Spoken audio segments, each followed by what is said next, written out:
Mirsa, sebagai bentuk keprihatinan kondisi negara dan rakyat Palestina, warga Prabu Muli yang tergabung dalam berbagai ormas Islam menggelar aksi solidaritas dan penggalangan dana hingga terkumpul mencapai 117 juta rupiah, termasuk perhiasan yang digunakan ibu-ibu pengajian.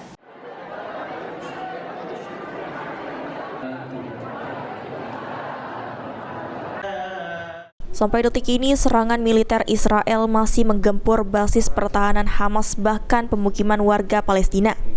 Akibatnya seluruh umat Islam dari berbagai belahan dunia, termasuk Indonesia dalam hal kota Prabu Muli, mengecam keras genosida atau pembantaian besar-besaran secara sistematis yang dilakukan militer Israel. Tercatat ada ribuan warga baik dari pihak Palestina maupun Israel tewas akibat konflik berkepanjangan dua negara tersebut. Sementara itu, sebagai bentuk prihatin dengan penderitaan rakyat Palestina, terutama anak-anak dan kaum wanita, sejumlah ormas Islam di Prabu Muli mengadakan aksi solidaritas dan doa bersama. Aksi yang digelar di Masjid Agung Nur Arafah mengundang simpatik warga dan pengendara jalan.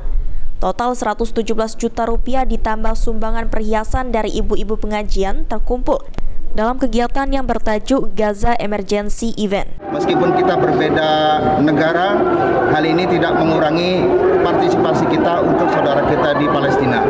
Total sampai sekarang ada kurang lebih 117 juta rupiah. Jadi kita patut bersyukur dan berterima kasih kepada ibu-ibu yang sudah memberikan salah satu donasinya terbaiknya, cincinnya. Mudah-mudahan ini menjadi amal soleh dan amal jariah yang bisa meringankan saudara kita di Palestina. Nantinya seluruh dana yang terkumpul akan disalurkan ke Palestina melalui Badan Amal Shadaqah untuk kebutuhan makanan pokok serta obat-obatan korban perang. Beni Firdaus, PAL TV.